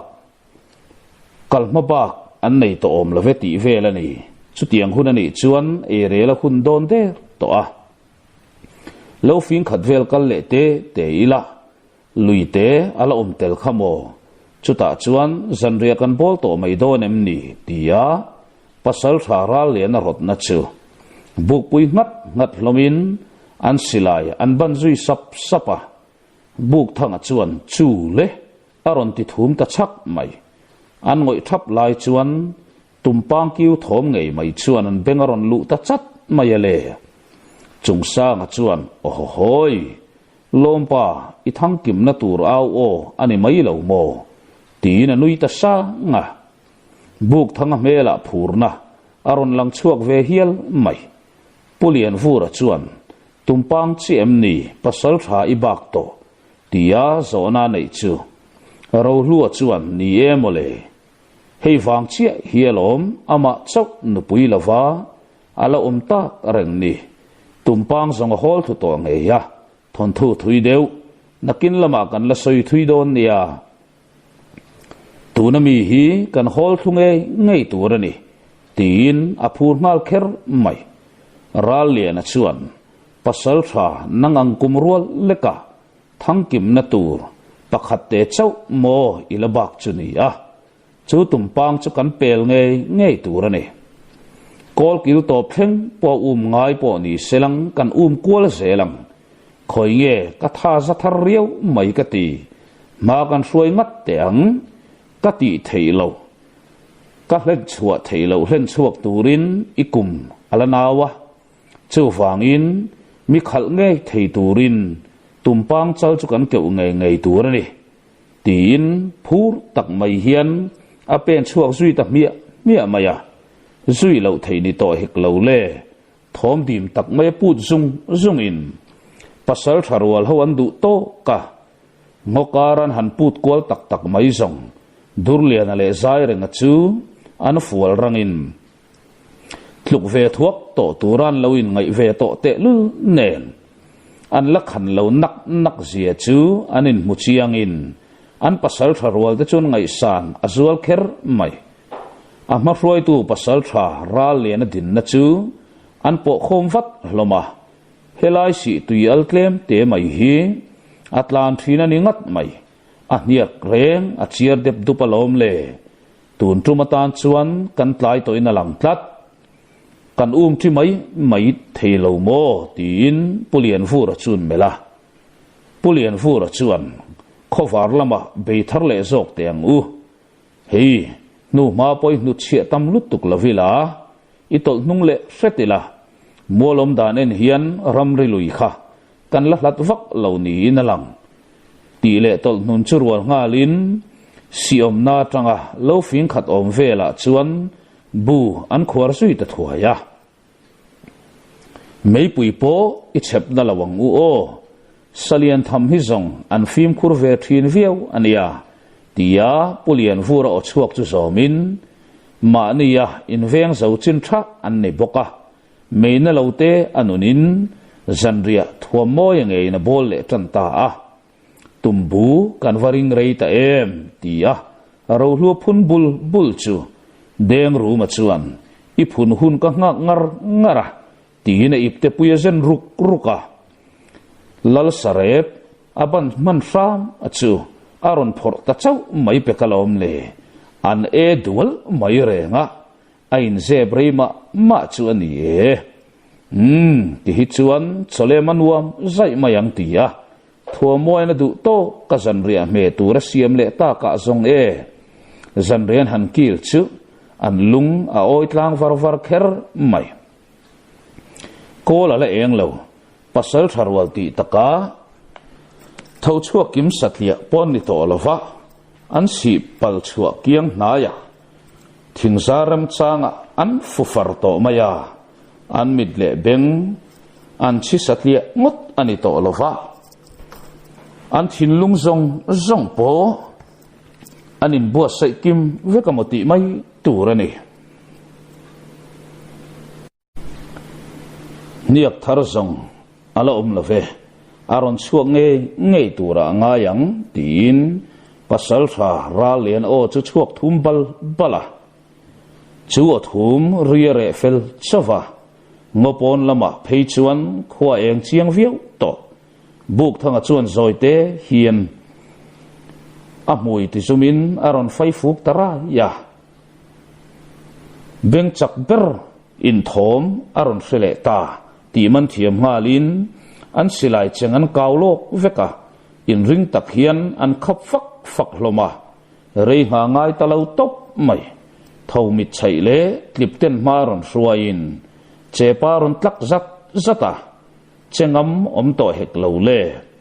buk thanga chan na zon lama thom ron chuak chuan mel ron top hloma buk thanga po tumpang ron lan ma chia ding zui vang in atha akhur ve dur thei hia la tumpang chal la afim khur je mai pen linga o maron pe na ading le dut thin ron pen nai le je chunga buk thanga zon tak athen chuan anar lenin hoivul vuala chuta deng ru ma chuan achung lam thomom hlek chu hrianan hoi chho zau maya chunglama tang chuan zong chal hian alo chuk bi reng mai lo ni deng ruma che tak zawa chuan ral khel dar rong khong in a sam tak heng mai le chu zong veng tu nei khopa moi tumpang chal tak tan ral khel dar ani tlat rang tak mai hian in her vuta ngopik lam hoya pe na tum tamai ain hera pen tur chi chu buk thanga silai puak thoi maya atu khum lama tangin akhabe chuak zok khopian athuak chu silai mu sathavet vot chuana ver tlang ta lom le akhram roi ruaya akiro pui em choi tu alu chu thebuk buka riani lo buk thanga silai bok engtiklai nge so manang ti po khiat lo man mo so ania aron puak le thoi maya a ngong ru atiat ta ti siat takhian chu tumpang chal ro pui em mai hoi hera chu dik talo top mai a the chura chong tin le ri duat lai a vul seilen ni om takamoy chu tumpang ro pui chuana moi na zong nen chu lai ruam chu chua san thei to lavin a op rupa aleng uya azal zui tarai raye chuta zong mi sang wal rual teron far thangal nol hlomin chulai ngokhok rum khop chuan anan khek tak ta le chu mai chu du tok lovin buk thangan ron pana deng ru ma chuan azaka la ngal nolan for zui lop maya rau luan lo dom chain azak ton tona choyan vor kang zui le lop maya atlak na tur lam reng ngai sak ve to de lo buk thanga po mong so dot atla in an ner na sate te makum lama u deu pulian fur le pasal thara lian to na pon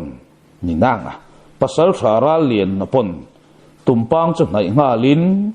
afa mak ngai em vele achal fal big vak lo khan ka muwa ma se han bel chian hian awa han ro pui em aki karngot po zawin heya ki mor la chu a eng changkhak mai bok sia pasal tha tuna zong thang chua pai ni ta tlangfa la ya thang chua ngat ke ni ila nu pui zong ka nei mai hau lawang le thang chua diar khima seifa te boram fan kwal ka thang zo nge yang tin anui vara buk thanga po nui ve varin avan vataka kapa ifapa hian thang ka chua ve to asin isual selen ifapa hian ibanglai moi turin tumpang lu karon hon non le don ta tina mitha apa pasal thara lian to na alang vanga chungsa nga chuan lompa tuna zong itumpang ka masak kan lalpai na o luata in pa fa a lalkuta in hlana alu hlangot main ka tira lalkuta tluang mayen chuang nun kha athiang to lawania mitinin tumpang ka pa kan chiar lai che in kan lalpa kuta tlu ani ititat to mai si a thang chuani po seina om pha ta chu ni si a tuna zong keima nge hian thang chua pa ini kapuang zar to nge yang zai moi imit kha atel to nge nga yang ama kha chuan tumpang ikeu mana musid le kal san ituara tuna zong ring fan thira ring fan chunga lo thira i thang chua dier tur ta tlau tu han om reng to khamo tin anui tavar vara pasal thara lian chuan chungsang rohlu ni chin khan min soi mu zuai ya eng thil nge manin soyom zia chule kalaman phatak tak mi alavania aron ti ta ka chuan chungsang a chuan buk thanga kutbul chana tanga soi ka in tumpang ro puyan kewa an lalpai na o em awanga adil ni mi lava an pa fan lalkutan hlan dan te soi kai me chuan pasal thara lian chuan mi te chuan pasal tha tin ka ming hian lam thin he silai mang hian satin kalo hol thu ve to thina nang zong mal som tlak i lo ni ka chang le rual ve lek ma ni la pasal thanun konga zong ka ui ni tat mai ka ti aron ti dapa buk thanga chuan akhaya uralian kho hoi ngai na min ti hredon lawolom le du ni ula he tumpang thal thei vek in ni zok ti ka sia min kian mai ti hi nil tur khopin kamit adel lawania palian vu ibanglai moi zok se ain me zok via wanga ti le ta he pa em hi chu o tun lai chan chu ni se o var kan ti nge yang pulian vu ra chun ner soka kakap thal top zok nang che chuan aron ti ta ka chuan an nui hok khoka tumpang sa chan turin anin buat sai zui ta ngal mopa khamarang ho zong an van nei le ol dora ni hi tia deng rumanui kurlam che hoin ani le mel ta khop maya tin an tui ni clear loma sang lian zet a chanin a rep na tur an siama chuan an vom kai zunga no panglu tiat don tho hian ani an chan mop mai ni lova thu chol to te u sala chu in thiar ha ve to ro puisia chen min ti kham zo tang yel do ne tia zai renga ten an nor tak seka zong niang miang tia tho chuak zui sapin buk sual ran to hek lo le ramri lui kam maya kong tu matanga เป็นสมอมเวลเล็กอินชบชวันนิบกะลุงปุยเงียงินไว้เบลังละกายซุยตะซับซับะเรย์โปอันละตีมันมาชวนบุกทางชวนขายกันลำปันรอนเป็นอันอมตัดไม่กตีตีนเบงอโดฮ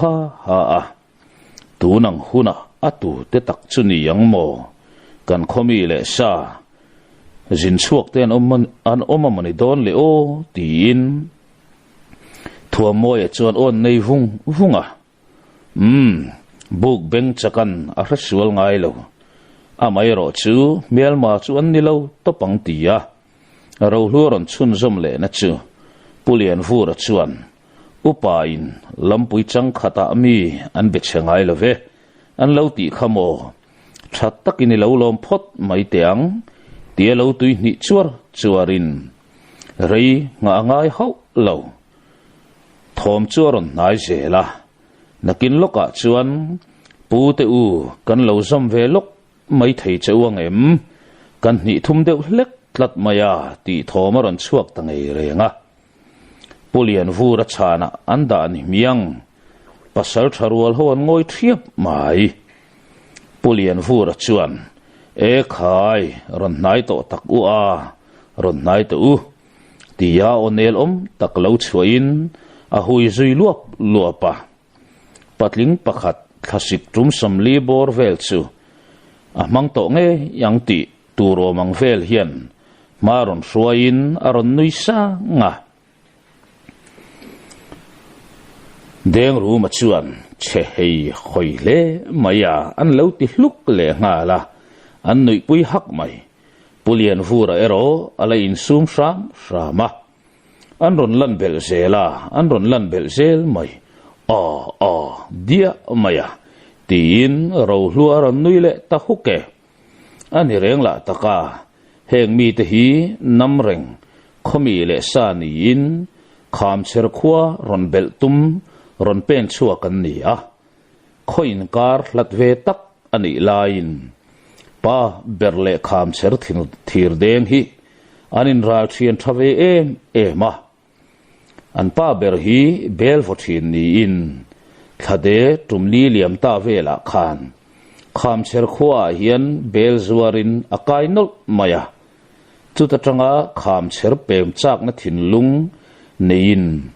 อินละมาจงตำเดวอันนี้น่าหลังฟ้าลาฮีปริยัตเตงดมายันยามีปาเลไม่เชียนินจะเจียบกอุปลามาไม่เชียปนีนินเบรเฮียนคลาสิกจุมสมปริยัตนะมังเวเมตัวเตเบรเพจูขการกงอินพวกชกจักง่ายละนิทัดนูเบรลินปกวนตูร์ไปจันเล่เมเล่งาลาอันช่างเชียดจวลสุกโดนตีหลังเร่งไม่สันลุงเลยมังงัตเบลฟัวเบลแข่งเนนละมาฟทียมตะกันนิเวตละตาเฮมียฟังเฮียนอันขสักโปเจ้าเลี้ยมเหล่าเล่อันฟันูเล่อันฟปามเตเมลไม่เอ็นปอินขสักฮาร์ซานนี่เหล่าอันเบรเชลาวตลางอินอันเมลไม่ปอซาปุยอมเหล่าคบไม่ช่างเชเวเฟมาเซอันปุยฟันเอาเตซงปุคูบเลียนเฮียนจอมเนเวคบไม่มารอนช่วยชุนจำเซลินอันปุยฟันเอาเตโรอันติดเมลดักคบไม่ฮันที่รู้เรารัวอันนี้เราอันมีพ่อแม่เตหีปัสสัลชารัวลาโปมินาไม่เราตักันนี่จุงไม่บ้ากะจวนอันมุเทเราทุลังสารบุกทั้งเลจงสร้างอะไรอันสมันเล่าฐานน้วงไม่บกเสียเราลัวเลเดงรู้มาละอันนินเขวะกุนตัดจงเฮียนอันพุ่นถุมบุลไม่บกสีเนนเหล่านั้นอานาอันจิมรูไม่บกะป้าเบรปอินกันมีพ่อแม่ที่กันติสวลต่างอติรุลรูฟังต่อไม่ปุเลียนฟูรัชวันขายข้าอินวันนี้ทุ่มเตะเดียตักเวโอค่อยลำปันตูไงนี้ข้าละเปมตุ้มอังไม่ลานี่เจ้าชวนเลยตีโซนะ alo zo chu pa ber pukhup lian a chuan ni e hei chung kwa in kham cherlal bel tumin kan ron ko chuak ve ngot mai ani hi mo min lo nar em lo tura kan ngaya tiamel kwalden denin nang ni hi kham cher pasal tharwal te ni nge bo karinge tin onelom takan chua zom zata ro hlua te pali chuan angai zong anti thawak lawani ril runom lo nak lain lompa thishan kacha thishan chakin katui hal tin deng rumaron phun bula chuta zong nu ber chuin sum zo tangang lawaniang chem te pa hei khwa alasan tho himo ipen som se zok teng aron ti saidar dar ta ka zong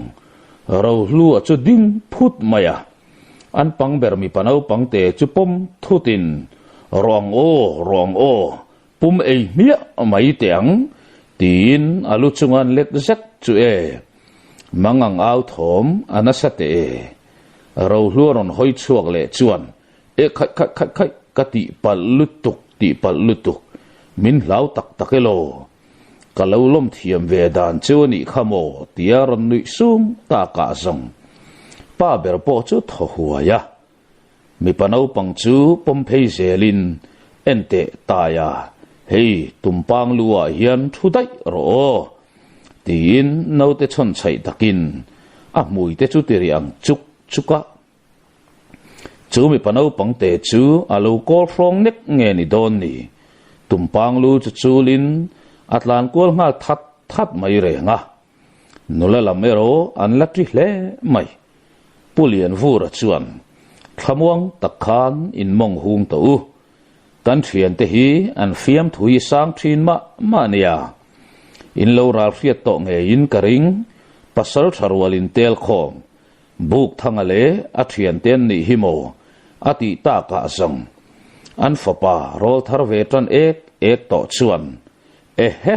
ka hret chiang lutuk buk thanga chu akut le lam pasal tha ram huai zol nen anin beina a chan pal hlo maya ma se chuti chung chuan ram huai zol poina ne reng lo akut bul chung poin tu ma ne thei lo le tha thei po ni lo silai poin akap na zo lo an ti sin pasal tha buk thanga chu aro pui lutukan ti sin aron ti tamai anu chuan taya lo ti thotin lau thong em hian a khura min ngai dam ro ke ni fa te ve hi zong sei om lo te hi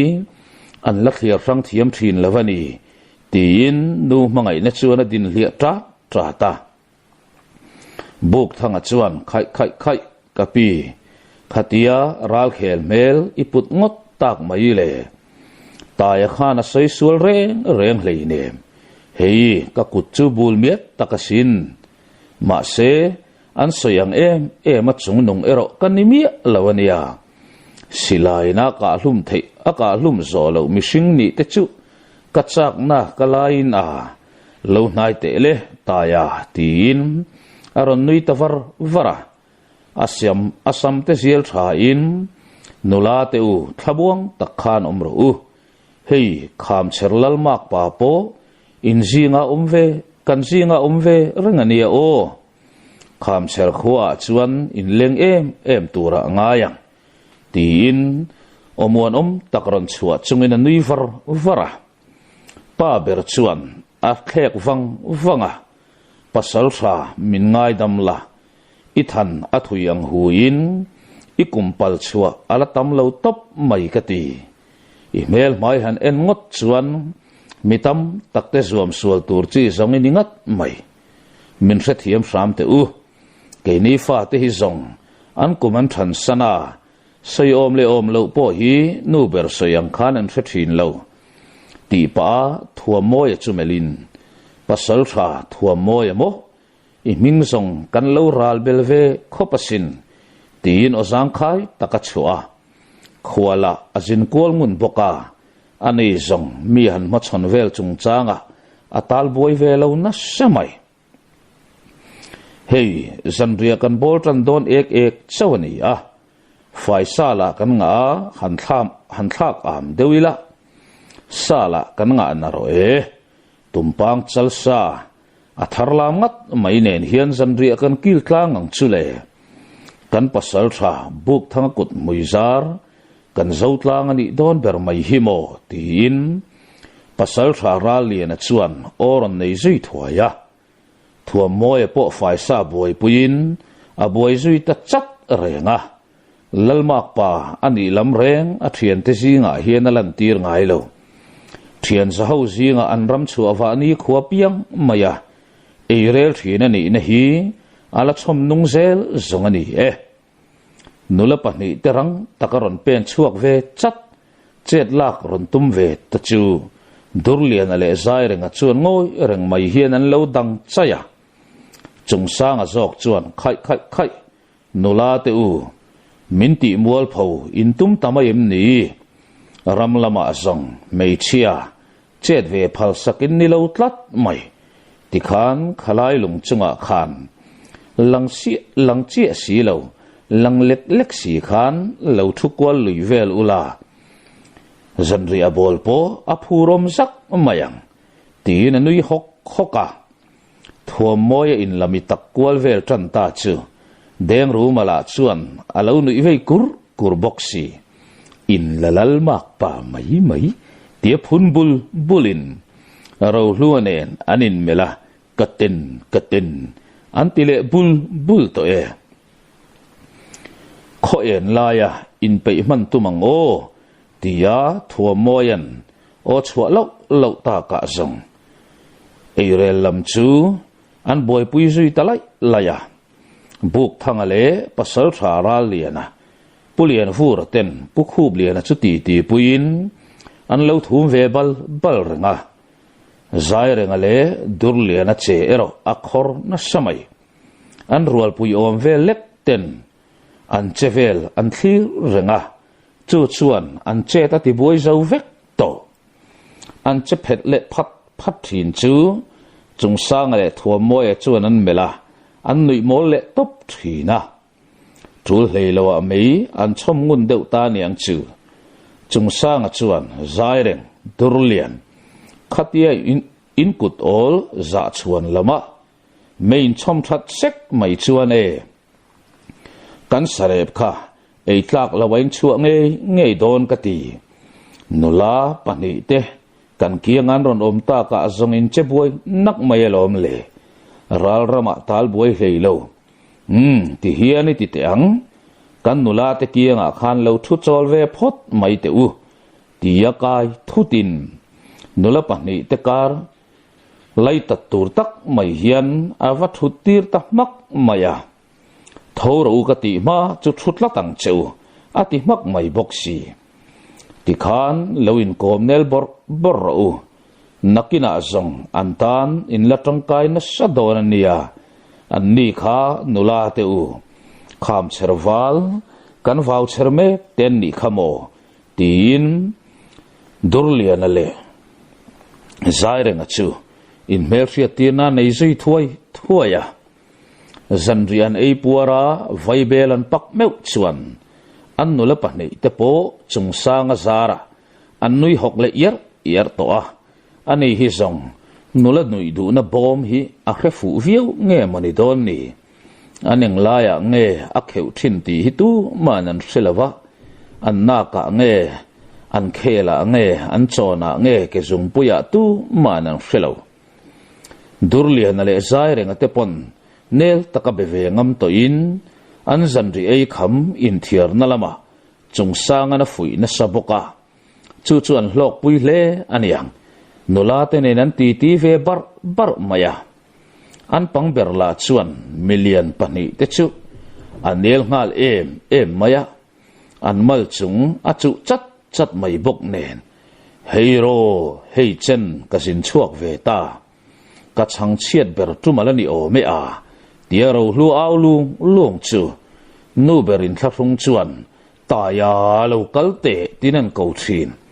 om zia la chu nei de si lawa kapi tikhan en liam mai ro nakin loka faum tur nei mabak mai an ni khamo tin buk thanga chuan o lo chua ve zunga pukhub lian a chu tho tharin ngoi teu ka ngil tre alom le tin aphura wa hai ruka mau bur tong chen vel pani hi aron phor lol mai peka pulian vur le ral lian a chuan a eng thil tak chuni mo tian lo mel lain deng ru ma churon nai ruaka keiman achan that to le to lo kan chian ngateng tin aron ban vei vuta an khiat zui khal mai le pukhub lian an o khai a hlang lawin ati meu chuan a lo lem pop man to sia le ui ka u atak lutuk asat havut mai tin a sok le pumadon ta adom ta tuipol ngai tu ra ka siam ani re ngani abik taka kabel vuak uluk ema kabil ngatani asin khade po tum sari lai amuto ni a ingam sak le mai ka ti pukhub lian anui hok chu nai thuain mi pa ho chuan mau bur danga tui sikne na polin antem tlang ta lom le achang thangang ani yang bur ni chau ma ni selang an rol ring tlang to in are deu nu phei chuan deng ru ma chu athu bulup tamaya ro hlua chuan ko kin chimbuk sakham lawan soyang mai la ni chuan le tin anam che ang luaya zairang ale durlian ero antem ve lo buk thanga berpon khoinge patlin kan nia lom le ati ve ham maya a melan en thinain me thot si lavale annui vak maya ngokhok rumin an kuk le rui thin melma an lo nai mayang ti hlawom takani lam thui tham tak kalan ni boka changel na an sa lok ngeng mai chu pha zungin mei che le no pang deu te chu an mutir ta thuaya durlian ta thian du ne ro sare pan la vil khara en kolile en moiten khoinge in kho harlu tu kanga sin kan lo thut pui ve riang cheu mutpo la chu lo hi mo a kho har thak don mai ti thut mun ramin pasal tharwal la annar tan der mai boka anni pali po mei chelamin an kho hui chan chin te soin zai renga te pon an kho chan chin te an sil ve mola in po na thuk tak nen an nui ve hak renga zan an tum toy nuam ta phian ne boina tok lawa zan khua in boina tok lawa zan chu mang liamin atu khowar fel meu chuan durlian ale zai renga chuan bom rang an lo ta pe le diam to a buk thanga te ho pon an buk khum ngata an naw an cherme te pani hi kong eng kima an mit an tlung ri khop mai an sarep te beng sui molin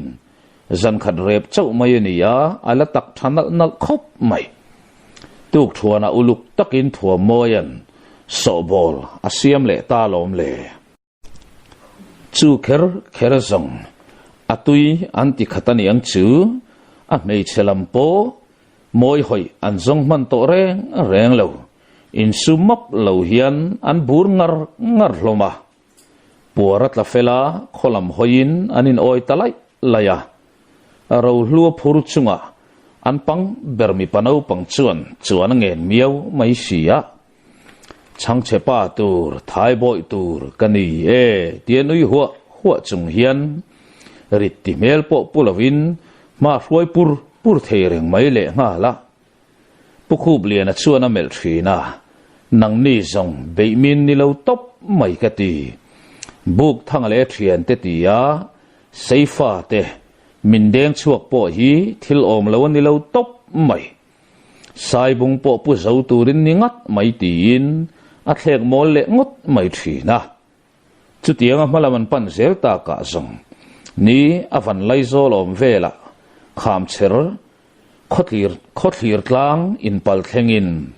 อันนั้นทุทันได้เสียยะข้อมีปุยลำเต้น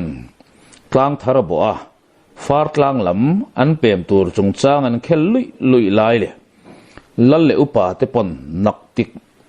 ติบลำฮิตชวันฟาร์กลางลำเลวสัตเองตัวกันอินทีร์โตไม่โดนมนีตีรถนั้นในเมกลายน์กดชัวตั้งไงไม่ชวนอาตุมนีนานบุกทั้งอันตุมปังละดาวรอนช้ำตะเลียไม่เลลัลสายจีกับเบรจุเท้าชัวคล้วยอินจูเละอติตมัยอาศิลายบานะลูกกับปุยลำปนารวลจัตตามีปนเอาปังหูละสลูจอนมาสาเลจอนมันเหล่านี้ลาวินอันตลานคงมารุมไม่บกะสายโปไอ้ซุมจอมันโตงังละวันยังจูอักมังไอทัวมวยมวกตูรินอัตลานช่วงเวเปกะลอมเลหลังวาลเฮาเตลานซุยงาลพุกินอันทอมอัตราหำเครไม่ลัลมัวลำปันอินโอยเพย์มุปันนี่อ่ะอันปัสสาวะเตกียงอ่ะเมื่อเสียงไงเหล่าช่วงกวารอนเป็นเวจูอันเมื่อเซ็กลมาปัจเจนขัดเลนุเทนขัดเตรอชวนปุคูบเลียนจูอันเหล่าเสียงงาลปังไม่เร่งอ่ะนปุยฟันเอาเตเนนรอนนี่เดียดานะทิลโอมังจูอันเหล่าชูเทียมเวเมกเวกไม่ทีร์เดียงไปนั่นเราหมู่ชวนอารอนปันจัตตาปุคูบเลียนเนนชวนอินเชลใช่อินทีร์เดียงป้าปนปุคูบเลียนนุปุยฟันเอาแต่ชูลอมเทียมเครไม่ลัลมัวกายชาวลุยินลัลสายจีกับโปอัลลิมาสางอันนี้อัตักตะกะชวนตูนาเฮียนปลายอตีร์เมกะบุกทางฮีเบทเลวงำจีโปนี้ในหลังกัดละวันนี้ลัลินสอมังอินถั่วมอยจูลัลูก็สร้างจนเป็นชวกชาววะไอ้ละปุยติงเวลคบไม่เละงาเด้งรู้มาเลยเราล้วนนุยอติจักรเจเละงาละอบวยทักไลเบรจูนีปุเลียนฟูร์เตสิไลอันวลักชวดเละเจ็ดเวลดานเรอเองมาสวยหลังดูมับละวะอันรำชวกสัตเลียไม่อยากมีปุยปนันง่ายมักเละงาปุคูบเลียนเตจงจางปะกายินลัลเลอุปาเตกุตันนิทูสวยเละเตยินตุมปังจัลจงจางอลูตาปัสสาวะบุกทั้งอันอากามาสักอันลัลอัลลันดานเต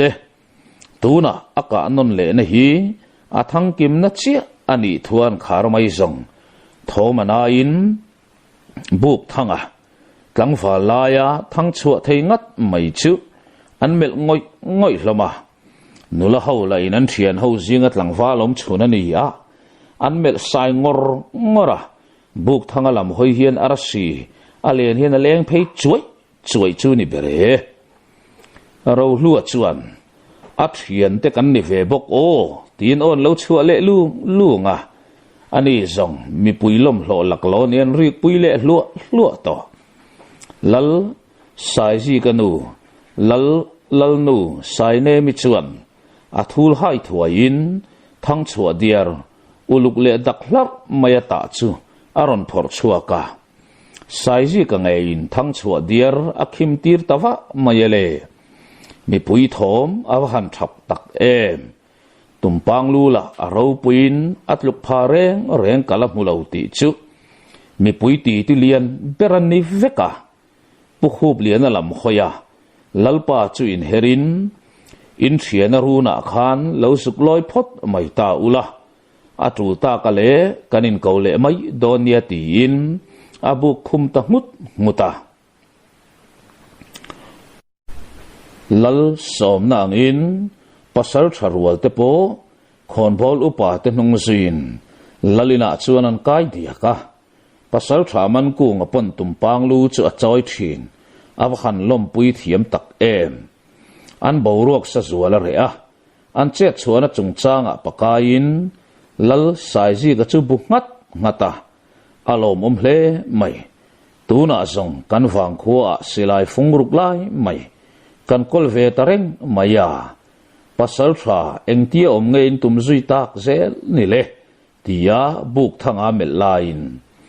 sai ji ka chuan buk thangala chan na be se na benga do zui thuaya buk thanga chuan lalpa in ro rel dan ka hre lova wa san lak le khothar sa hi in rel dan zira niang chu tia chan na lo pe ka chu sai ji ka chuan anin ruwa man dan te a hril tlang ta thuaya chu tiang ani chuan khuwa te var te selang khuwa pan tlang ri mai ta ilang hei salula kan kol ruwa mai si a ti chuan in khothar sa na le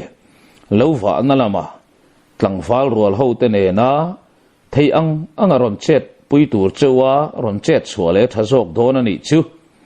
tuna zong khoin zar som angreng kan ni don ta e tin lalpa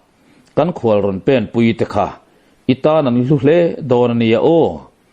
chik taka ka kom ngial po in nun minun ngil tak an ni nge po ka ringe kan wang khuain kan kol ve mi lo bel vothiam i kol don ta reng mai chu ni a khuanu mal som itong bozel don ni inalang upamin te hi an liam na rei tem tin anui ta suk suka lal sai ji ka lai sen deuh tul mai chu chung sang a chuan ron nui phu hukin lom pa laka eng ma thup thei ni ngai lo ani o tin zubel chu a nai zui ta thura saluro puilom nan o zanin zong lulam le mong lam felo le kinin tal tak tak te ang tin an rizui talai laya zanria ki lamre reng an ngai saklo sarep la khomi puiten bayat hak a tal an chang kim turani tin an sem fai vek lo chau hi ni a deng ru male ro hlua ipte pui ang hok khopa an a bak an a khong don talo khuwa avara kholam pannal nalin durlian ale zai renga chuan an thla liama durlian a phei chuan ro hlua chu angai sang zualin afak ol lo hi ni ber mai buk thanga chuan an kirle don chuan uluk tak mai thu cha in pasal tha rali na kianga khan atam thei ang ber ta lang cheu ani zong ton siat nga to le pasal tha na mai lo takani zia in mu theu to kha in khota na khoro hlut tak ni turin in theina te kha ti pung zual zel ulang in tha da na nun in chen chu tir ngai reng suang cheu tia cha non le dapin anin vai liam zui ta lap mai le